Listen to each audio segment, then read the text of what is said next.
Et donc ici sera l'écran de départ. Donc nous on commence par l'étude est prête. Donc cliquez ici pour faire une nouvelle étude.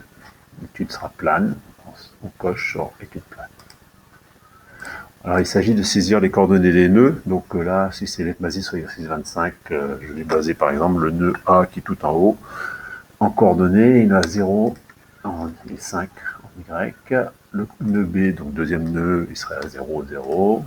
On n'est pas obligé de remplir tous les champs quand il y a 0. Le C, il est rempli, donc à 6, 0. Et le dernier, D, 8, 0. Okay. J'ai maintenant une barre qui va me permettre, une barre de tâches qui me permet de tracer les barres. Alors, pour orienter les barres, il faut les saisir dans un sens. Alors, toujours, jamais une barre qui passe par-dessus un point, toujours s'arrêter au point et reprendre au point. Et là, je vais l'orienter comme ça, par exemple. Hop, voilà. Donc, j'ai dessiné mes barres. Ces barres, il va falloir également leur donner un matériau. Donc là, ça n'a pas trop d'importance, sauf pour la partie acier. Donc on va tout mettre en acier. Donc définir, par défaut, vous avez le nom du matériau, le module de Young à vérifier, donc de 110 000 mégapascales, le coefficient de poisson qui ne servira pas à grand chose, du masolémique pour les calculs de poids propre, et quand on fait des problèmes de charge thermique, on rajoute également les coefficients d'hydratation. Donc le matériau a été défini. Alors, on va ici choisir deux sections droites. Je vais choisir déjà pour la partie horizontale, donc une barre de type profilé métallique. Donc je vais chercher une biotech et par exemple je prends un IPE. Donc mettons un IPE 160. Et voilà, c'est défini. Alors là, vous voyez, tout a été défini en IPE 160. Donc il va falloir que je définisse cette barre, par exemple, en tube. Par exemple, je vais la prendre en tube plein de 10 mm de diamètre. Donc si je veux faire un tube plein de 10 mm de diamètre, après, je fais paramétrer. Et là, je vois que j'ai toujours pas attribué à élément. Donc je fais paramétrer. Je prends un tube rond. OK. Je fais le diamètre à 10.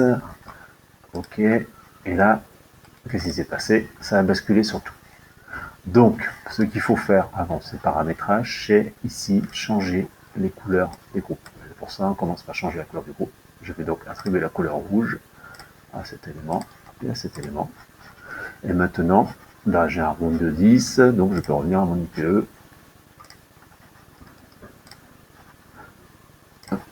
Donc du 160 par exemple. Voilà. Donc, alors là on voit que le diamètre ici est beaucoup plus fin que celui-là. Donc si vous voulez récupérer les données qui sont en cours, vous faites fichier, éditer les données. Tout n'est pas fini, hein, mais là on récupère certaines données, comme par exemple les sections suivant les barres, les origines des points, les... Bon, je vous laisserai regarder ça.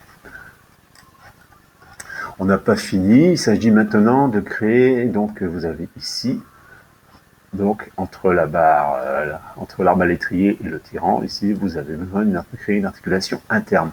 L'articulation interne, ça veut dire que la barre est relâchée. Donc là, comme il s'agit de la barre, donc AB est une bielle, vous pouvez directement la coucher comme ça, et voilà. Et là, vous faites rafraîchir, et vous voyez que vous avez créé une bielle, mais par contre que la barre, l'arbre à l'étrier, lui, est resté continu. Il reste juste que les appuis à faire. Donc les appuis, c'est des liaisons qui sont appelées rotules, c'est-à-dire qui bloquent 2 degrés de liberté. On peut le faire autrement comme ça, si on peut le faire ici. On peut bloquer les translations sur les deux sens. Cette rotule ou ce schéma sont identiques. Ils ont la même fonction. Il nous reste la charge à faire, une charge répartie. Attention, on va faire très attention aux unités. Donc là, on avait une charge,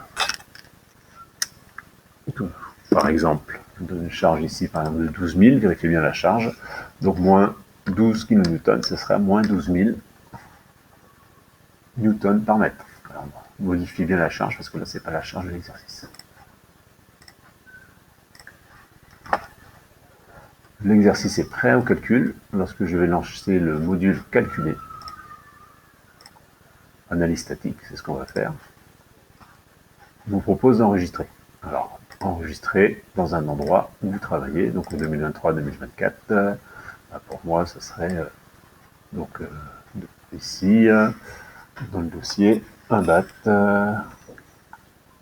pardon, BAT exercice 25. Voilà, j'enregistre comme ça. Alors, vous travaillez également, il y a donc un dossier de travail dans vos documents.